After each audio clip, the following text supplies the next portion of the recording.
என்ன மக்களே போகிற போக்க பார்த்தா அரோரா அவர்கள் வந்து கப்பை வாங்கி கையில் தூக்கிட்டு ஏய் நான் தாண்டா பிக் பாஸ் சீசன் 9 வின்னர் அப்படின்னு வந்து சொன்னாலே சொல்லுவாங்க போல்.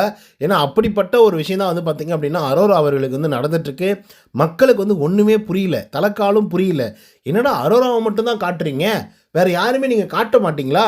நாங்கள் வேறு யாருக்காகவும் நாங்கள் எபிசோடே பார்க்கக்கூடாதா? நாங்கள் அரோராவை மட்டும்தான் பார்த்துட்ருக்கணுமா? சரி, காதல்னு ஒரு கன்றாவியை பண்ணாங்களே, அதைவாது காட்டாமல் வந்து இருக்கீங்களா? அதையும் வேற வந்து காமிச்சிட்ருக்கீங்களே. சரி, ஓகே, அதை கூட நாங்கள் ஏற்றுக்குறோம்டா. ஃபைனல் ஸ்டேஜில் விஜய் சேதுபதி சார் வந்து கையை தூக்கி அரோரா தான் ஃபைனலான வின்னர் அப்படின்னு வந்து சொல்கிறாரோ இல்லையோ, ஆனால் நாங்களே கையை தூக்கி சொல்லிடுவோம்டா. அதாவது அரோரா அவர்களே விஜய் சேதுபதி சாருடைய கையை தூக்கி டைட்டில் வின்னர் அரோரா அப்படின்னு சொல்லிட்டு அவங்களே சொல்லுவாங்களாம். அந்த அளவுக்கு தைரியத்தை கொடுத்து வச்சுருக்கீங்க, அந்த அளவுக்கு தைரியத்தை கொடுத்து வச்சுருக்கீங்க. நீங்கள் நல்லா யோசிச்சு பாருங்கள் மக்களே. சீசன் 9 ஒரு உருப்படாத சீசன் அப்படின்றது உங்களுக்கு நல்லா தெரிஞ்சிருக்கும். வந்திருக்கக்கூடிய எல்லா கண்டஸ்டண்ட்டுமே ஒஸ்டான கண்டஸ்டண்ட்டுங்கன்னு தெரிஞ்சிருக்கும். அதில் 1-2 தப்பி தவறி இந்த அமித் மாதிரி, வினோத் மாதிரி இப்படிப்பட்ட ஆட்கள் வந்து இருந்தாங்க, அது வேறு விஷயம், ஓகேவா? ஆனால் அந்த ஒஸ்ட்டில் யார் பெஸ்ட்டு அப்படின்னு தேடி தேடி கண்டுபிடிச்சி மக்கள் ஒரு மாதிரி சோர்ந்து போய் இவங்க தான் டைட்டில் வின் பண்ணுவாங்க அப்படின்னு சொல்லி 90 நாள் 95 நாள் ஆகுது இப்போ வரைக்குமே யாருமே ஒரு டெசிஷனுக்கே வரலைன்னா பார்த்துக்கோங்க. முடிஞ்ச அளவுக்கு ஓகேடா, இவங்க ஓரளவுக்கு பண்ணுறாங்க, ஸோ அதனால் அவங்களுக்கு ஓட்டு போடலாம். இவங்க ஓரளவுக்கு பண்ணுறாங்க, இவங்களுக்கு ஓரளவுக்கு ஓட்டு போடலாம். இவங்க அதெல்லாம் பண்ணிட்டாங்க, அதனால் இவங்களுக்கு ஓட்டே போடக்கூடாது. அப்படி தான் வந்து பார்த்திங்க அப்படின்னா போயிட்டுருக்க தவிர, லிட்ரலாக வந்து சொல்கிறேன், இதுக்கு முன்னாடி சீசன்களில் 30 நாட்களில் யார் டைட்டில் வின்னர் அப்படின்றத நிரூபிச்சிருவாங்க. அதாவது நிரூபிச்சிருவாங்க, அது மக்களுக்கு புரிஞ்சிடும். தொடர்ந்து அவங்களுக்கு தான் வாக்குகள் அதிகமாக செலுத்துவாங்க. அவங்கள நோக்கி தான் வந்து பார்த்திங்க அப்படின்னா ஷோவே வந்து போயிட்டுருக்கோம். பட் இந்த சீசன் அப்பா கன்றாவி அப்படின்ற லெவலுக்கு வந்து இருந்துச்சு. இதை நான் மறுபடியும் எதுக்காக சொல்கிறேன் அப்படின்னு பார்த்தீங்கன்னா, இப்போ வரைக்குமே ஒரு பெரிய டவுட்டாக தான் வந்து இருந்துகிட்ருக்கு. நேற்றுலேருந்து வந்து பார்த்திங்கன்னா ஓட்டிங்ஸ் வந்து ஓப்பன் ஆகிடுச்சு. ஓட்டிங் வந்து போட வந்து ட்ரை பண்ணுறாங்க, மக்களால் முடியல. குறிப்பாக திவ்யாவுக்கு வந்து வேலை செய்ய மாட்டேங்குது, மிஸ்ட் கால் வந்து போக மாட்டேங்குது. அதே போல் சபரிநாதன் அவர்களுக்கும் மிஸ்ட் கால்ஸ் வந்து போக மாட்டேங்குது. அரோரா அவர்களுக்கு எல்லா விதத்துலேயும், அதாவது ஹாட் ஸ்டாரில் போய் ஓட்டு போடுறதா இருந்தாலையும் ஓட்டிங்ஸ் வந்து போயிடுது. அதே போல் நல்ல நம்பர்ஸை வச்சு ஓட்டு போடணும்னு நினச்சாலும் அதுவும் வந்து பார்த்திங்கன்னா மிஸ்ட் கால் கணக்கில் வந்து போயிட்டுருக்கு. என்னென்னா சில பேர் வந்து ஃபோன் பண்ணால் சுவிட்ச் ஆஃப்னு வருது மக்களே. ட்விட்டரில் போட்டு எடுத்து அப்படியே போட்டு வச்சுருக்காங்க. நம்மளும் ட்ரை பண்ணி பார்த்தா சுவிட்ச் ஆஃப்னு தான் வருது. சுவிட்ச் ஆஃபை பண்ணி வச்சுட்டு உங்களை யாரும் அந்த நம்பரை கொடுக்க சொன்னது? ஒரு வேளை சார்ஜ் போடலையோ, பிக் பாஸ் வீட்டுக்குள்ளே கரண்ட் இல்லையோ, சார்ஜ் போடலையோ அப்படின்னு கேள்வி கேட்குற அளவுக்கு வந்து பார்த்திங்க அப்படின்னா இவ்வளோ மோசமாக பண்ணிகிட்ருக்கானுங்க. இவ்வளோ மோசமாக இப்போயே சோசியல் மீடியாக்களில் பயங்கரமாக பேச ஆரம்பிச்சிட்டாங்க. அரோராவை தான் வின் பண்ண வைக்க போகிறாங்க, ஏன்னா அதுக்காக தான் இப்படிப்பட்ட ஒரு சதி வேலை வந்து நடந்துகிட்ருக்கு அப்படிங்கிற மாதிரி. அது என்னவோ நமக்கு வந்து புரியவே இல்லை. சரி, ஓகே, அதெல்லாம் விடுங்க. இன்றைக்கான எபிசோடுக்கு வந்து வருவோம். ஒன்றுத்துக்கும் உதவாத ஒரு கன்றாவி காதலுடைய கண்டென்ட்டு நேத்திக்கே வந்து அதை போட்டிங்க, காரி காரி துப்பணும். ஆனாலும் நீங்கள் அதை திரும்பியும் வந்து போட்டிருக்கீங்க. சரி, ஓகே, அதை நாங்கள் ஏற்றுக்கிறோம். சரி, இந்த எபிசோடு முழுக்கவே போர்ஷன்ஸ் என்னவா இருக்குது? திவ்யா கணேஷ் எங்கே காணோம். எதுவுமே அவங்க வந்து பேச மாட்டாங்க, எதுவுமே வந்து பார்த்திங்கன்னா வீட்டுக்குள்ளே அவங்க பண்ண மாட்டாங்க, எபிசோடுக்குள்ளே வரவே மாட்டாங்க. ஏன் வரமாட்டாங்க? ஏன்னா நீங்கள் காட்ட மாட்டீங்க. சரி, விக்கல்ஸ் விக்ரமா அப்படி தான் நிராகரிப்பீங்க அப்படின்னு சொல்லி யோசித்தோம். வேறு வழியே கிடையாது, அவரை காட்சி தான் ஆகணும். ஏன்னா வேறு கண்டென்ட்டே கிடையாது இன்றைக்கி எபிசோடில். சரி, ப்ராங்க் அப்படின்னு ஒரு விஷயத்தை வந்து பண்ணாங்க கனியும் சுபியும், அதனால் நம்ம அதை காமிச்சிடுவோம் அப்படின்னு சொல்லி காமிச்சிட்டாங்க. சபரிநாதன்லாம் யோசிச்சு பாருங்கள் மக்களே, யோசிச்சு பாருங்கள். அதாவது இந்த சினிமாவில் சீன்ஸ் எல்லாம் வந்து வரும்ல, அந்த சீன்ஸில் வந்து பார்த்திங்க அப்படின்னா அட்மாஸ்பியர் ஆக்டர் அப்படின்னு வந்து சொல்லுவாங்களாம். அதாவது ஒரு சீன் வந்து நடந்துகிட்ருக்கோம், சம்மந்தமே இல்லாத ஒரு ஆள் வந்து பின்னாடி வந்து நடந்துட்டு போயிட்டுருப்பார்ப்பில். அந்த அட்மாஸ்பியரை வந்து பார்த்திங்க அப்படின்னா உருவாக்குறதுக்காக. இப்போ ரோட்டில் வந்து 10 வாகனங்கள் போயிட்டுருக்கிற மாதிரி ஒரு சீன் எடுப்பாங்க, ஆனால் நடு ரோட்டில் வந்து பார்த்திங்கன்னா ஹீரோ நின்றுருப்பார். ஸோ அப்போ அட்மாஸ்பியர் ஆக்ட்ரஸ் தான் வந்து பார்த்திங்க அப்படின்னா அந்த வண்டி ஓட்டிகிட்டு வர ஆட்கள். ஸோ அந்த மாதிரி தான் சபரிநாதன் வந்து திடீர்னு வந்து போகிறாப்புல, அவ்வளோதான். அவர் எதுவுமே பேச மாட்டேங்கிறாரு, அவர் எதுவுமே வந்து சொல்ல மாட்டார், அவர் எதுவுமே செலிப்ரேட் பண்ண மாட்டார், சந்தோஷப்பட மாட்டார், எதுவுமே பண்ண மாட்டாருங்க. அவருக்கெல்லாம் ஸ்க்ரீன் ஸ்பேஸே தரமாட்டாங்க இவங்க.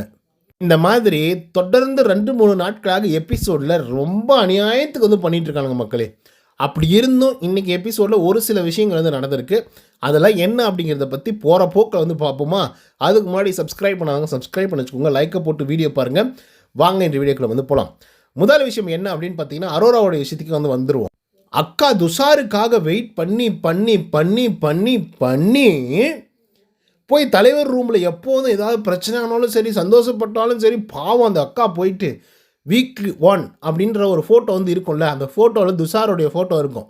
அந்த ஃபோட்டோவை பார்த்து அக்கா ஃபீல் பண்ணாங்க. ஆனால் கண்ணில் அது பாட்டுக்கு தண்ணியாக கொட்டும். அந்த அளவுக்கு ஒரு ஃபீலிங்கு. ஆனால் அது காதல் இல்லை, அது காதல் கிடையாது. ஓகேவா? ஸோ அப்படிப்பட்ட ஒரு ஃபீலிங் நேத்திக்கு வந்து அதை எக்ஸ்பிரஸ் பண்ணாங்க. துஷார் வந்து உள்ளர வந்தாப்புல அரோரா அவர்கள் வந்து பார்த்திங்க அப்படின்னா கட்டி அணைச்சாங்க. ஒரு மாதிரி ரொமான்டிக்காக சில விஷயத்தெல்லாம் வந்து பண்ணாங்க.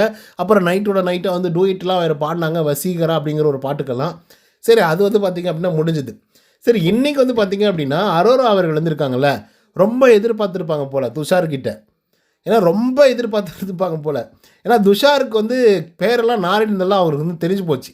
ஏன்னா இவங்க வந்து பாத்ரூம்குள்ளே போய் நின்றுக்கிட்டு, வா உள்ள வா, வா உள்ள வா, இன்டிமசியாக இரு, வா கமான் கம் இங்கே போ அப்படின்னு சொல்லி சைகையெல்லாம் வந்து பார்த்திங்கன்னா பண்ணியிருப்பாங்க. ஓகே.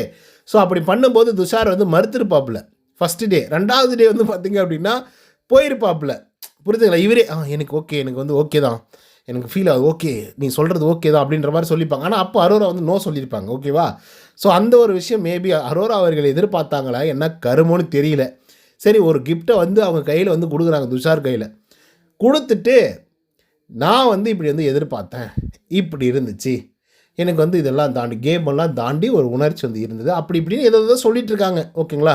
ஸோ அப்போ வந்து பார்த்திங்க அப்படின்னா துஷார் வந்து என்ன பண்ணிட்டாரு அப்படின்னா அதை வாங்கிட்டு, இது செம்ம சூப்பரான ஒரு விஷயம், நல்லா இருக்குது, அருமையாக இருக்குது அப்படின்ற மாதிரி. இவர் என்ன லவ் பண்ணுவார், இல்லை ஏதாவது ஒரு எக்ஸ்ப்ரெஸ் பண்ணுவார், ஃபீலிங்ஸாக ஏதாவது சொல்லுவார் அப்படின்னு பார்த்தா, ஏன்னா அரோரா அதை தான் எதிர்பார்த்தாங்க. ஏன்னா அவங்க ஃபீல் பண்ணி என்னென்னமோ எழுதி கொடுத்துருக்காங்க துஷார்கிட்ட. துஷார் வந்து எப்படி ரியாக்ட் பண்ணுறாரு அப்படின்னு பார்த்தீங்கன்னா, மக்களே நீங்கள் வந்து சூப்பராக ப்ளே பண்ணிகிட்ருக்க, வேற மாதிரி நீ அரோராவை நான் இப்படி பார்த்தேன் கீழே, ஆனால் இப்போ அப்படி இருக்க மேலே. ஸோ அந்த அளவுக்கு டெவலப் ஆகிட்டேன், செம்மையாக கேம் ப்ளே பண்ணிகிட்ருக்கேன், இன்னும் 4 நாள் வேற மாதிரி ஆகிடும் பாரு அப்படின்ற மாதிரி சொல்லிட்டு இருக்காப்புல. அக்காவுக்கு செம கோவம், பயங்கரமான கோவம். ஏன்னா இவங்க எதிர்பார்த்து கொடுத்தது ஒன்று, அவங்க எதிர்பார்த்தது ஃபீலிங்ஸு, ரொமான்ஸு அப்படி எதிர்பார்த்து கொடுத்தாங்க. ஏன்னா அவங்க லாங் டிஸ்டன்ஸில் வந்து இருந்தாங்க, ஒன்றா பழகிட்டு இருந்தாங்க, அதுக்கப்புறம் பிரிஞ்சு போனாங்க, திரும்பி வந்து மீட் பண்ணுறாங்க. நாட்கள் முழுக்க முழுக்க வந்து பார்த்திங்க அப்படின்னா துஷார் மேலேயே ஒரு நினப்பாக வந்து நம்மளுடைய அரோரா அவர்கள் வந்து இருந்துகிட்டு இருந்தாங்க, லாங் டிஸ்டன்ஸ் லவ் மாதிரி. ஸோ அது நிறைய இடங்கள் வந்து ஒர்க் அவுட் ஆச்சு அப்படி தான் வந்து சொல்லணும். ஆனால் அவங்களுக்கு ஒரு கிஃப்டை கொடுத்து நீ என்ன ஃபீல் பண்ணுற அப்படின்னு கேட்டால், அந்த ஆள் வந்து நீ கேம் சூப்பராக விளையாடுற அப்படின்னு சொன்னால் எப்படி இருக்கும்? அவங்க எதிர்பார்த்தது ரொமான்ஸு, அவங்க எதிர்பார்த்தது அந்த லவ், அந்த அவங்க எதிர்பார்த்தது ஃபீலிங்ஸ். பட் இவர் சொல்கிறது வந்து ஸ்போர்ட்ஸு, இவர் சொல்லிட்டு இருக்கிறது ஷோவை பற்றி சொல்லிட்டு இருக்காரு. ஸோ அப்போ தான் அதுக்கு தான் வந்து பார்த்திங்கன்னா நம்மளுடைய அரோரா அக்கா என்ன சொல்கிறாங்க, இந்த ஸ்போர்ட்ஸு அதுக்கப்புறம் இது ஒரு கேமு இதெல்லாம் விட்டுரு, நான் உங்ககிட்ட இதை கொடுக்கும்போது என்ன சொல்லி கொடுத்தேன், நீ என்ன அதுக்கு ரிப்ளை பண்ணுற, நான் வந்து இப்படிப்பட்ட ஒரு ரிப்ளையை நான் எதிர்பார்க்கவே இல்லை அப்படின்னு சொல்லி அக்காவுக்கு கோவம் வந்துடுச்சு. அதனால தான் துஷார் அவர்கள் இப்போ என்ன பண்ணுங்கிற, ஏன் இப்படிலாம் வந்து பண்ணிகிட்ருக்க அப்படின்னு. சரி விட்றாப்பா விட்றா, அதை வேறு அக் பண்ணுறதுக்காக போனாங்க பார்த்தீங்களா அரோரா அவர்கள். ஐயோப்பா நிறுத்துங்க அப்படின்ற மாதிரி சொன்னாரா. அக்காவுக்கு மூஞ்சி கிஞ்செல்லாம் செத்து போச்சு மக்களே, உண்மையாகவே சொல்கிறேன். அவங்க என்ன பெருசாக வந்து வெளிப்படுத்தலை. ஓகே. ஸோ அதுக்கப்புறம் அரோரா கிட்ட வந்து பார்த்திங்க அப்படின்னா சொல்லிட்டு இருக்காப்புல. அதே மாதிரி நம்ம ஆதிரை கிட்டே சொல்கிறாரு துஷார், இல்லை நீ என்ன பண்ணுற என்ன ஃபீல் பண்ணுறேன்னு எனக்கு வந்து புரியுது, பட் அது இதுக்கான இடம் இல்லை அப்படி இப்படின்ற மாதிரி சொல்லும்போது ஆதிரை கொஞ்சம் சொல்லி புரிய வைமா என்ன நடந்துகிட்ருக்கு அப்படிங்கிற மாதிரி சொல்லுறாங்க. அதுக்கு வந்து பார்த்திங்கன்னா ஆதிரை ஓகே நான் சொல்கிறேன்ப்பா, நான் சொல்கிறேன் அப்படின்ற மாதிரி வந்து சொல்லியிருக்காங்க. அதுக்கப்புறம் கனியோடைய என்ட்ரி வந்து பார்த்திங்க அப்படின்னா நடக்குது. ஸோ கனி சுபிக்ஷா 2 பேரும் ஒன்றா வந்து வராங்க. ஸோ இவங்க 2 பேரும் வராங்க அப்படின்னா கண்டிப்பாக விக்ரமுக்கு செம்ம சந்தோஷமாக இருக்கும் அப்படிங்கிறத தான் நம்ம எதிர்பார்த்தோம். ஏன் அப்படின்னா விக்ரமுக்கு ரொம்ப க்ளோஸே வந்து சுபிக்ஷா தான், ரொம்ப க்ளோஸே வந்து கனி தான். அதை விட அதிகமாக வந்து கனி அவர்கள் மேலே தான் அவர் ரொம்ப பாசம் நேசம் எல்லாத்தையும் வந்து வச்சுட்டு இருந்தாப்புல. சரி, அவர் வந்தாக்கா இவர் மென்டலி கொஞ்சம் ஸ்ட்ராங்காக வந்து இருப்பார் அப்படின்னு சொல்லி நம்ம எதிர்பார்த்துட்டு இருந்தோம். ஆனாலே அந்த மனுஷனுக்கு வந்து பார்த்திங்கன்னா உள்ளுக்குள்ளே ஒரு விஷயத்தை வந்து சொல்லிக்கிட்டே இருந்தது.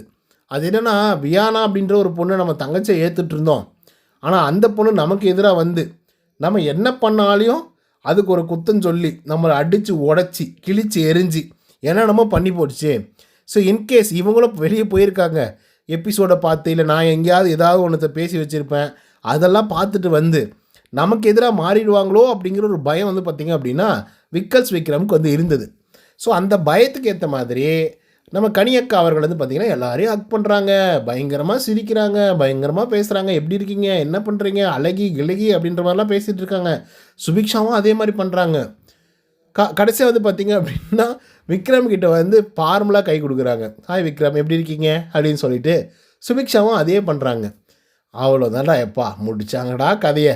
ஏன்னா மற்றவங்களாம் ஹக் பண்ணியிருக்காங்க, மற்றவங்க கூட எல்லாம் செம்மையாக பேசியிருக்காங்க, நம்மக்கிட்ட ஃபார்முலா வந்து கை கொடுக்குறாங்களே, இதுக்காகவா நான் இத்தனை நாட்கள் வெயிட் பண்ணிகிட்டு இருந்தேன் அப்படின்னு கேள்வி கேட்குற மாதிரி விக்கல்ஸோடைய லுக்ஸ் வந்து இருந்தது.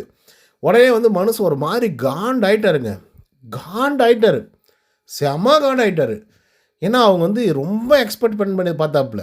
உள்ளர போய் உட்காந்துட்டாரு. சபரிநாதன் வந்து கேட்குறாப்புல என்னடா அப்படின்னு கேட்கும்போது, இல்லைடா ரொம்ப ஃபார்முலாக கை கொடுக்குறாங்க, இவங்கக்கிட்ட போய் நான் என்னத்தை எதிர்பார்க்குறது, என்னத்தை பண்ணுறது, எப்படி அது நெகட்டிவாக போக வாய்ப்புகள் இருக்குது அப்படின்ற மாதிரி விக்ரம் அவர்கள் வந்து சொல்லிட்டுருக்காங்க. ஸோ அதுக்கப்புறம் வந்து பார்த்திங்கன்னா சபரியால் அதை ஏற்றுக்க முடியல. ஏன்னா அவ்வளோ ஃபீல் பண்ணி அவர் பேசிகிட்டு இருக்கார் இல்லையா. ஸோ ஓகே, அப்புறம் விக்கல்ஸ் வந்து பார்த்திங்கன்னா வெளியே போய் உட்காந்துட்டாரு. நம்ம பிரஜன் அப்புறம் மற்றவங்களாம் வந்து பார்த்திங்கன்னா நீ எதுவும் ஃபீல் பண்ணாதடா, இது வந்து ஒரு கேம்காக கூட வந்து இருக்கலாம், ப்ராங்காக கூட வந்து இருக்கலாம், நீ ஃபீல் பண்ணாத, இல்லை அவங்களுக்கு கொடுக்கப்பட்ட டாஸ்க்காக கூட வந்து இருக்கலாம் அப்படின்ற மாதிரி சொல்லிட்டு இருக்காங்க. ஐயா போதும் ஐயா, கடைசி வாரம் அது 100வது நாள் அது கூட வந்து பார்த்திங்கன்னா ஒரு டாஸ்க் கொடுப்பாங்களா ஐயா, போதும் விடுங்க, அவ்வளோதான் என்னை விட்டு போயிட்டாங்க எல்லாரும் அப்படின்ற மாதிரி ஃபீல் பண்ணி உட்காந்து பேசிகிட்டு இருக்காரு, யோசிச்சுட்டு இருக்காரு. ஸோ அப்போ வந்து சபரிநாதன் கிட்ட அது உடைக்கிறாங்க. சபரிநாதன் லெட்டர்லாம் வந்து கேட்குறாப்புல, ஏன் இப்படி பண்ணுறீங்க அப்படின்னு சொல்லி கேட்கும்போது தான் அதுக்கப்புறம் வந்து பார்த்திங்கன்னா அரோரா அவர்களும் வந்து கேட்குறாங்க, உங்களுக்காக எவ்வளோ வெயிட் பண்ணிட்டு இருந்தார் தெரியுமா, எவ்வளோ கஷ்டப்பட்டார் தெரியுமா, அவர் எவ்வளோ விஷயத்த கோத்ரூ பண்ணிட்டு இருந்தார் தெரியுமா, ஆல்ரெடி ஒரு பொண்ணு வந்து மொத்தமாக உடச்சி விட்டுருச்சு, ஸோ அப்படி இருக்கும்போது நீங்கள் வந்தீங்க அப்படின்னா அவர் மனசுக்கு குளிர்ச்சியாக இருக்கும் அப்படின்றதுக்காக தான் அவர் யோசிச்சார், ஆனால் நீங்கள் இப்படி பண்ணிட்டீங்களே அப்படின்ற மாதிரி சொல்லும்போது அதுக்கப்புறம் இல்லை இது வந்து ஒரு ப்ராங்க் தான் அப்படின்ற மாதிரி வந்து சொல்கிறாங்க. அப்புறம் விக்ரமா சபரிநாதன் வந்து பார்த்திங்கன்னா கூப்பிட்டு வராப்புல வெளியிலேருந்து. அப்போது சுபிக்ஷா அவர்கள் போயிட்டு கட்டி அணைச்சி மேலே எகிரி குதித்து ஒரு மாதிரி வந்து விளையாடுறாங்க. அப்புறம் வந்து பார்த்திங்க அப்படின்னா கனி அவர்களும் கட்டி அணைச்சி அந்த அன்பு கேங் வந்து பார்த்திங்கன்னா மறுபடியும் ரீயூனியன் வந்து ஆகுது. என்ன கனி இப்படி பண்ணிட்டீங்க அப்படின்ற மாதிரிலாம் வந்து விக்ரம் ஒரு மாதிரி ஃபீல் பண்ணி பேசினாப்புல ஒரு மாதிரி ஆயிட்டாங்க. ஒரு மாதிரி நல்லா இருந்துச்சு, சூப்பராக இருந்துச்சு அதை பார்க்கும்போது. அதுக்கடுத்த சுபிக்ஷா மற்றும் வியானாவுடைய பிரச்சனை. சுபிக்ஷா ஒரு அறவேக்காடு அப்படிங்கிறது உங்களுக்கு நல்லா தெரிஞ்சிருக்கும். ஃபஸ்ட்டு 2 வீக்ஸ் இருந்த ஃபயர் வந்து அதுக்கு அடுத்தடுத்த கட்டங்களில் இல்லை அப்படிங்கிறது உண்மை. அதுக்கான காரணங்கள் என்னவா இருந்துச்சு அப்படின்னு பார்த்தீங்கன்னா விக்ரம் கிட்டே இவங்க வந்து சேர்ந்து கூட்டணியோட ஒரு ஆட்டத்தை வந்து ஆடம் தான் வந்து பார்த்திங்க அப்படின்னா இவங்களோட ட்ராபேக்காக ஆஸ் அ ரிவ்யூவராக நானே வந்து சொல்லுவேன். ரீசன் என்ன அப்படின்னு பார்த்தீங்கன்னா ஃபஸ்ட்டு 2 வீக்ஸ் நான் முன்னாடியே சொன்ன மாதிரி அவ்வளோ அருமையாக விளையாடின சுபிக்ஷா அவர்கள் அதுக்கப்புறம் காணாமல் போயிட்டாங்க, ஆயிட்டாங்க. சொல்லப்போனால் விக்ரமுக்கு பின்னாடி வந்து ஒளிஞ்சிக்கிட்டாங்க. ஸோ எல்லா டெசிஷன்ஸுமே எல்லா வார்த்தைகளுமே எல்லா டைலாக்குமே எங்கேருந்து வந்திருக்கும் அப்படின்னு பார்த்தீங்கன்னா சுபிக்ஷாவோட இது விக்ரம் கிட்ட இருந்தது மட்டும்தான் வந்திருக்கும். அதே போல் ஒவ்வொரு விஷயத்தையும் யோசித்து இதை பண்ணலாமா அதை பண்ணலாமா அப்படின்னு சொல்லி யோசித்து இவங்க போய் பண்ணுறதில்ல. விக்ரம் கிட்ட டெசிஷன் கேட்குறது. விக்ரம் வந்து அதுக்கு ஒரு மாதிரி வந்து ஒரு விஷயத்தை வந்து சொல்லுவாப்பில், இது சரி இது தப்பு, இதை இப்படி நீங்கள் கேட்கலாம் அப்படி கேட்கலாம் அப்படின்ற போது அந்த பிரச்சனை அதுக்குள்ளேயே டைல்யூட் ஆகிடும். அதுக்கப்புறம் அவங்க கேட்கவும் மாட்டாங்க. அது நல்ல பாயிண்ட்டாக இருக்கும், வேலிடான ஒரு பாயிண்ட்டாக வந்து இருக்கும். ஸோ அப்படி இருக்கும்போது அவங்க வந்து அதை பெருசாக வந்து கேட்கவும் மாட்டாங்க, அதை கண்டுக்கவும் மாட்டாங்க. கடைசியாக வந்து பார்த்திங்க அப்படின்னா இவங்க ஆட்டமும் நாசமாக போனதான் மிச்சம். ஓகேவா. ஸோ இப்படி தான் வந்து இருந்தது. ஸோ இப்படி இருக்கும்போது வியானா கிட்டே போய் இவங்க வந்து கேட்குறாங்க. ஓகேவா. வியானா கிட்டே போய் என்ன கேட்குறாங்க அப்படின்னா, நீ ஏன் என் பின்னாடி வந்து பேசுகிற அப்படின்னு சொல்லி கேட்கும்போது அப்போ வியானா வந்து சொல்கிறாங்க, இல்லை நீ வந்து நம்ம 2 பேரும் ஒன்றா தானே இருந்தோம், ஆனால் நீ என்னை வந்து நாமினேட் பண்ணியிருக்க அப்படின்ற மாதிரி சொல்கிறாங்க. எப்போ நாமினேட் பண்ண அப்படின்னு சொல்லி கேட்கும்போது, இல்லை அந்த பேப்பரில் எழுதி கேமரா முன்னாடி காமிச்சு அது வந்து கசக்கி வந்து வெளியே போடுவோம்ல, அப்போ வந்து நீங்கள் வந்து நாமினேட் பண்ணியிருக்க அப்படின்ற மாதிரி வந்து சொல்லும்போது சுபிக்ஷா வந்து சொல்கிறாங்க, இல்லை நான் ஃபஸ்ட் வீக் மட்டும் தான் உன்னை நாமினேட் பண்ணேன், அதுக்கப்புறம் நாமினேட் பண்ணவே கிடையாது, நீ வேணால் போய் பார்க்க வேண்டியதானே அப்படின்னு சொன்னேன். இல்லை நான் பார்த்தேன், நான் ஸ்பீட் பண்ணி பார்க்கும்போது என்னுடைய ஃபோனில் அதை நான் பார்த்தேன், நீ என்னை நாமினேட் பண்ண அப்படின்ற மாதிரி வந்து பார்த்திங்கன்னா சுபிக்ஷா அவர்கள்கிட்ட வியானா வந்து சொல்கிறாங்க. ஸோ அப்போ வந்து பார்த்திங்கன்னா அது ஒரு கேம் தானே, அப்படியே இருந்தாலே அது ஒரு கேம் தானே, அது ஏன் நீ வந்து பெருசாக எடுத்துக்கிற, அதை ஏன் வந்து போய் பின்னாடி பேசிகிட்டு இருக்க, எல்லோரும் முன்னாடி வந்து சொல்லிகிட்டு இருக்க, கிச்சனில் போயிட்டு சுபிக்ஷா கூடயே இருந்துட்டு என்னை வந்து நாமினேட் பண்ணியிருக்கா அப்படின்னு வந்துலாம் சொல்லிகிட்டு இருக்க, இது ஒரு கேம் தானே, என்ன உனக்கு வந்து புரியாதா அப்படின்ற மாதிரி சுபிக்ஷா அவர்கள் வியானாவை பார்த்து வந்து கேட்குறாங்க. வியானாவுக்கும் பதில் சொல்ல தெரியல. அப்படியாம்மா சரிம்மா அப்படின்ற லெவலுக்கு தான் வந்துருக்காங்க. ஏன்னா அவங்க வந்து அக்செப்ட் பண்ணிக்கிற லெவல் தான் வந்துருக்கு. ஏன்னா போட்டு அடி நடிக்கிறாப்லையா விஜய் சேதுபதி. ஸோ அதனால் இதை வேறு பெருசாக்கி அப்புறம் வீக்கெண்டு ஆகிடுச்சு. வீக்கெண்டு மீன்ஸ் ஃபைனல் ஸ்டேஜுக்கே வந்து வந்தாச்சு. அப்பயும் வந்து பார்த்திங்கன்னா நம்மளை பற்றி அட்ரஸ் பண்ணுற மாதிரி ஆகிடக்கூடாதுன்னு நினச்சாங்களா என்ன கருமன்னு தெரில. பட் இருந்தாலும் அவங்க சொல்லிட்டாங்க, இங்கே பாருமா நான் பார்த்த வரைக்கும் நீ அந்த மாதிரி பண்ணியிருக்க, நீ வந்து சொல்லியிருக்க. ஸோ அதனால் வந்து நான் சொன்னேன் அப்படின்றத அவங்க உறுதியாக சொல்லிட்டாங்க. பட் சுபிக்ஷா வந்து பார்த்திங்கன்னா விடுற மாதிரி இல்லை. திரும்ப திரும்ப கேட்குறாங்க, வியானா என்னப்பா உங்களுக்கு வேணும்? நான் அப்படி நினச்சேன், அப்படி இருந்துச்சு, அவ்வளோதான், வெரி சிம்பிள், நான் சொன்னேன் அவ்வளோதான் அப்படின்ற மாதிரி வந்து சொல்கிறாங்க. சுபிக்ஷா வந்து திரும்ப திரும்ப அதே சொல்லிட்டு இருக்காங்க. சுபிக்ஷாவுக்கு என்ன அப்படின்னு பார்த்தீங்கன்னா, ஓகே இது ஒரு பாயிண்ட் வந்து கிடச்சிருச்சு, நம்ம இதை பற்றி நம்ம பேசுவோம். ஏன்னா நம்மளை பற்றி தப்பாக பேசியிருக்காங்க, பின்னாடி பேசியிருக்காங்க, எப்படி இவங்க வந்து பேசலாம் அப்படின்றது தான் இவங்களுடைய கருத்தாக வந்து இருந்துகிட்ருக்கு. ஓகே, ஸோ அப்படி இருக்கும்போது வந்து பார்த்திங்க அப்படின்னா, ஏன் மற்றவங்க வந்து அதை ஒரு கிளாரிஃபிகேஷன் வந்து கொடுக்கக்கூடாதுன்னு நினைக்கிறாங்க இவங்க? உங்களோட பிரச்சனை வரும்போது உங்கள் அண்ணாவை பற்றி யாருமே வந்து பேசக்கூடாது. உங்களுக்கு ஒரு பிரச்சனை வரும்போது மட்டும் யாருமே எதுவுமே உங்களை வந்து கேட்டுடக்கூடாது, உங்களை பின்னாடி பேசக்கூடாது. ஒரு சாதாரணமான ஒரு வார்த்தை, சுபிக்ஷா வந்து என் கூடயே வந்து இருந்துட்டு கடைசி என்னையே நாமினேட் பண்ணியிருக்கா அப்படின்னு வந்து சொல்கிற போது, நீ என்ன சொன்ன? நீங்கள் என்ன சொன்னீங்க? அது வந்து ஒரு கேமுங்க அப்படின்னு சொல்கிறீங்களா? அது ஒரு கேமு. ஸோ கண்டிப்பாக நான் உன்னை பற்றி சொல்லியிருந்திருக்கலாம், இல்லை நாமினேட் பண்ணியிருந்திருக்கலாம் அப்படின்ற மாதிரி சொல்கிறீங்களே. இது அவங்களுடைய கேமுங்க, அவ்வளோதான், வெரி சிம்பிள். அது உங்களை பற்றி பேசுகிறது அது அவங்களுடைய கேமுங்க. அது ஏங்க நீங்கள் வந்து கேட்குறீங்க? இந்த ஒரு பாயிண்ட் வந்து வியானா பிடிச்சி அடிச்சிருந்தாங்கன்னா என்ன பண்ணியிருப்பீங்க நீங்கள்? புரியலையே. இப்போ கூட வந்து நீங்கள் மறுபடியும் யாருக்கு வக்காலத்து வாங்கிட்டு வந்துட்டுருக்கீங்க? புரியல எங்களுக்கு. அப்போ நாங்கள்லாம் உங்களை வந்து மீனவ பொண்ணு சுபி, ரொம்ப ஏழ்மையான ஒரு குடும்பம், கஷ்டப்படுற ஒரு ஃபேமிலி, இப்படிப்பட்ட ஒரு மீனவ சமுதாயத்துலேருந்து வந்திருக்காங்க, இவங்கெல்லாம் வின் பண்ணணும் அப்படின்னு சொல்லி நாங்கள்லாம் ரிவ்யூ பண்ண பசங்கள்லாம் முட்டா பசங்களா நாங்கள்லாம்? எங்களுக்கு புரியலையே. நீங்கள் உள்ளே இருந்துற வரைக்கும் நீங்கள் அப்படி இருந்தீங்க, உங்களுக்கு வந்து புரியல. அந்த ஆள் கூடவே இருந்துட்டு நீ எல்லாம் வந்து அரோராவுக்கு லெவலுக்கு கூட வந்து வரமாட்ட அப்படின்னு சொன்னால் தான் அந்த ஆள். ஏன்னா கூடவே வந்து இருக்க, ஏன்னா நீ அப்படி வந்து சொன்ன அப்படின்னு சொல்லி அவன் நெஞ்சு சட்டையை பிடிச்சி கேள்வி கேட்டிருந்தானா அதுக்கான பதில் வந்து கிடச்சிருக்கும்ல. அட்லீஸ்ட் அதுக்கப்புறமா வந்து உன்னுடைய கேம் வந்து சேஞ்ச் பண்ணியிருந்தா அப்படின்னா மேபி நீ ஃபைனலில் கூட வந்து இருந்திருக்கலாம். இந்த டாப் 4ல் நீ ஒன் ஆஃப் த மெம்பராக வந்து இருந்திருக்கலாம். அதெல்லாம் விட்டுட்டாங்க இவங்க. இவங்க என்ன எனக்கு புரியலையே. உள்ளர வந்து என்ன ஆட்டம் ஆடினுக்கிறாங்க இவங்க? அப்போ என்னத்தை நீங்கள் வெளியே போய் பார்த்துட்டு வந்தீங்க? சும்மா அழகாக வந்து விக்ரம், சுபிக்ஷா இவங்க 2 பேருடைய ஆட்டம் மட்டும், அதாவது நீங்கள் 2 பேர் இருந்ததை மட்டும் நீங்கள் வீடியோவாக பார்த்துட்டு வந்துட்டு இருந்தீங்களா என்ன? எனக்கு புரியல. எனக்கு ரொம்ப மனசு கஷ்டமாக இருக்குதுங்க. ஏன்னா நான் சொல்கிறேன் ஓகே, நான் வந்து ஒரு ரிவ்யூவர், நான் ஒரு ஆளுக்கு சப்போர்ட் பண்ணுறேன்னு கூட நீங்கள் நினைக்கலாம். ஒரு ஆளை வந்து நான் அடிக்கிறேன், உதைக்கிறேன், ரொம்ப மோசமாக பேசுகிறேன்னு கூட நீங்கள் நினைக்கலாம். நான் என்ன சொல்கிறேன், அவங்க தம்பி வந்து சொல்லிட்டு போனாருங்களேங்க, நீ தனியாக வந்து விளையாடு, நீ ஒரு சிங்கப்பெண் தானே, ஏன் நீ ஒருத்தரோட ஹைடிங்கில் வந்து இருந்துகிட்ருக்க, நீ தனியாக விளையாடு, விக்ரம் கிட்டே கொஞ்சம் டிஸ்டன்ஸ் கீப்பப் பண்ணுலாம் அவர் தானங்க சொல்லிட்டு போனார். அவங்க தம்பி சொல்லிட்டு போனாருங்களேங்க, அவங்க அப்பா அம்மா வந்து சொல்லிட்டு போனாங்கல்ல. என்ன இது இல்லை, புரியவே இல்லையே, எங்களுக்கு புரியவே இல்லை. எனக்கு நான் சத்தியமாக சொல்கிறேன், இந்த சீசன் மட்டும்தான் இப்படி இருக்குது, கேவலமாக இருக்குதுடாடி. எவன் நல்லா ஸ்ட்ராங்கான பிளேயராக நம்ம பார்த்தோமோ அவனுங்கெல்லாம் வந்து வீட்டுக்கு போயிட்டானுங்க பாவம். யாரெல்லாம் டம்மி பீஸு, மிக்சர் பீஸு 50 நாள் 40 நாளே தாண்டாதுன்னு நினச்சோமோ அதுங்கெல்லாம் வந்து டாப் 5ல் வந்து டாப் 4ல் வந்து உக்காந்துட்ருக்குங்க. சத்தியமாக லிட்டரலாக இதெல்லாம் ஏற்றுக்கவே முடியாது சத்தியமாக. இதில் வந்து சுபிக்ஷா வந்து யோசிக்கிறாங்களாம், நான் வியானாவை விட அதிக நாட்கள் இருந்துட்டு போனோம், சாண்ட்ராவோட நான் அதிக நாட்கள் இருந்துட்டு போனோம், அப்படி நினச்சா மட்டும் போதுமா? கேம் விளையாட வேண்டாம். ஓகே, வியானாவுக்கு பின்னாடி தான் நீங்கள் போனீங்க, ஆனால் சாண்ட்ராவுக்கு முன்னாடியே போயிட்டீங்களே, ஏன் போனீங்க? சாண்ட்ரா விளையாடுறது ஒரு டர்ட்டி கேமு, அவங்களே உங்களை விட ஒரு வாரம் அதிகமாக இருந்துட்டு தானே போனாங்க, ஏன் நீங்கள் சீக்கிரமாக போனீங்க? கனி அவர்கள் எவிக்ட் ஆகும்போது நீங்கள் எவிக்ட் ஆக வேண்டியது, அதுதானே உண்மை. உங்களை ஹோல்டு பண்ணிட்டு கனியை எவிக்ட் பண்ணி வெளியே அனுப்பிச்சாங்க. ஸோ அவங்களே பிக் பாஸ் டீமே யோசிச்சுருக்காங்க, இந்த பொண்ணுக்கு ஏதோ ஒன்று சம்திங் வந்து பண்ணலாம், இவங்களால் ஏதோ ஒன்று பண்ண முடியும், டிடிஎஃப் அப்படின்னு சொல்லி வரும்போது இந்த பொண்ணால் ஏதாவது ஒன்று செய்ய முடியும். டிடிஎஃப் வந்து வின் பண்ணிச்சு அப்படின்னா டேரெக்டாக ஃபைனலுக்கு அந்த பொண்ணை கூட்டிகிட்டு போயிடலான்றதுனால தான் அந்த சான்ஸே இவங்களுக்கு வந்து கொடுக்க. சத்தியமாக சொல்கிற மக்கள் அதுதான் உண்மை. இல்லை சுபிக்ஷா எப்பயும் எவிக்டாக வெளியே போக வேண்டிய ஆள் தெரியுமா? இவங்க வந்து இப்போ வந்து நியாயம் பேசிகிட்டு இருக்காங்க. யாருக்கு வக்காலத்து வாங்கிட்டு, யார் உன்னுடைய கேமை மொத்தமாக அடித்து உடச்சி விட்டாப்புலையோ அந்த ஆளுக்கு வக்காலத்தை வாங்கிட்டு பேசிகிட்டு இருக்க. எனக்கு புரியவே இல்லை. இதில் வந்து சுபிக்ஷா, விக்ரம், கனி உட்காந்து பேசிகிட்டு இருக்காங்க. என்ன பேசிகிட்டு இருக்காங்க அப்படின்னா, இந்த மாதிரி வந்து வியானா வந்து இப்படி யோசிக்கிறா, எனக்கு வந்து தெரிஞ்சு அர்ட் பண்ணுறா, ஃபேமிலிஸ் எல்லாம் பார்க்குறாங்க அப்படின்னு தெரிஞ்சு இப்படிலாம் பண்ணுறா அப்படின்னு சொல்லி அந்த ஆள் புலம்பிட்டு இருக்காரு. இவங்கெல்லாம் ஊங்கொட்டிகிட்டு இருக்காங்க. இதில் வந்து கனி அவர்கள் சொல்கிறாங்க, சாண்ட்ரா கிட்ட 4 வாரத்தை நான் கேட்டே ஆகணும், கேட்டுட்டேன் அப்படின்னா அப்புறம் நார்மல் ஆகிடுவேன் அப்படின்ற மாதிரி. சரி ஓகே பண்ணிக்கோங்க, உங்களுக்கு வந்தால் ஒரு ரத்தம், மற்றவங்களுக்கு வந்தால் நான் தக்காளி சட்னியா? இதே விஷயத்தை தானே வியானா வந்து லாஸ்ட் வீக் வந்து பண்ணிச்சு. இது பண்ணக்கூடாதுன்னு சொல்லி தானே வியானாவை நீங்கள் வச்சு செஞ்சிட்ருக்கீங்க. நீங்கள் வச்சு செஞ்சிட்ருக்கீங்களா இல்லையா? அப்புறம் அந்த பொண்ணு பண்ணது தப்பு அப்படின்னா நீ பண்ணுறதும் தப்பு தான். ஏன் நீ செலிப்ரேஷன் ரவுண்டுக்கு தானே வந்த, செலிப்ரேட் பண்ண வேண்டியதானே, அதை விட்டு ஏன் நீ அந்த பொண்ணை போய் விமர்சனம் பண்ணிகிட்ருக்க? நடந்தது நடந்தது தானே, அவ்வளோதானே, வெரி சிம்பிள் தானே. ஓகே மக்களே, இதில வந்து நான் ரொம்ப அதிகமா பேசுறேன் அப்படின்ற மாரி கூட நீங்க வந்து யோசிக்கலாம். பட் எனக்கு வந்து ரொம்ப வருத்தமா இருக்கு மக்களே. நான் வந்து ஆரம்ப காலகட்டத்தில ஸ்விக்கிக்கு நான் ரொம்ப சப்போர்ட்டிவா வந்து இருந்திருக்கேன். ஏன்னா, ஓகே இந்த பொண்ணு நல்லா விஷனோட வந்து இருக்கு. கண்டிப்பா நல்லா கேம் ப்ளே நல்லா ப்ளேவும் பண்ணிட்டு இருந்தாங்க. நான் தப்பு சொல்லலையே. ஆனா, அதுக்கப்புறம் எங்க ட்ராக் மாறுனாங்கன்னா, அங்க தான் மாறுனாங்க. அத வந்து உன்னால வெளிய போயும் புரிஞ்சுக்க முடியல அப்படின்னா, நம்ம என்னத்த சொல்றது? சரி அட்லீஸ்ட் லாஸ்ட் வீக் வந்து செலிபிரேட் ரவுண்ட் அப்படின்னு வந்து சொல்லியிருந்தாங்க. சரி ஓகே வியானா வந்தாங்க.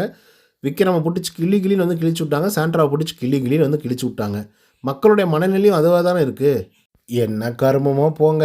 யார் யார் எப்படியெல்லாம் விளையாடுறாங்க அப்படிங்கிறத பார்த்தாலே நமக்கு செம்ம வெறுப்பா இருக்கு மக்களே. இந்த சீசன் பார்க்கவே செம்ம கடுப்பா இருக்கு. லிட்டரலா சொல்றேன். இந்த சீசன் முடிஞ்ச உடனே நான் போய் ஒரு சைக்காலஜிஸ்ட்ட வந்து பார்க்கணும் போல வந்து இருக்கு. ஏன்னா எனக்கே என் மண்டைக்குள்ள பயங்கரமான ஒரு கோளாறுலாம் வந்து நடந்திருக்குமோ அப்படிங்கிற மாரி வந்து தோணுது. எக்ஸ்ட்ராவா வார்த்தைகள் அதிகமா பேசுறேன். எக்ஸ்ட்ராவா வந்து என்ன சொல்றேன், ஹார்ஷான வேர்ட்ஸ வந்து சொல்றேன். எக்ஸ் வார்த்தைகளே வரமாட்டேங்குது ஆக்சுவலா சொல்லப்போனா. நல்ல வார்த்தைகள சொல்லி ரிவ்யூ பண்ணவே முடிய மாட்டேங்குது. ஏன்னா இவனுங்க பண்றதெல்லாம் அப்படி தான் வந்து இருந்துட்டுருக்கு. ஏன்னா இவனுங்களே அப்படி தான்டா இருக்கானுங்க. அதுதான் காண்டாகும். நான் எந்த சீசன்லயுமே யாரையும் வாடா போடான்னு சொல்ல மாட்டேன்.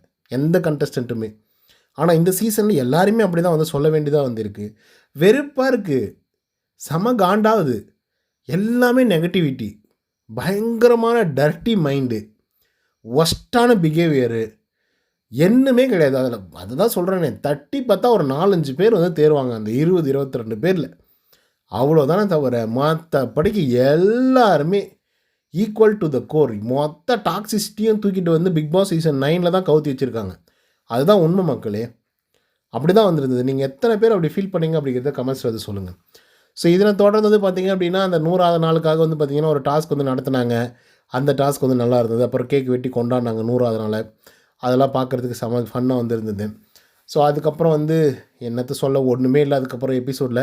ஓகே மக்களே இதுதான் நடந்தது. பெருவாரியா ஓரளவுக்கு இன்ட்ரஸ்டிங்கா நடந்த விஷயங்கள் வந்து இதுதான்.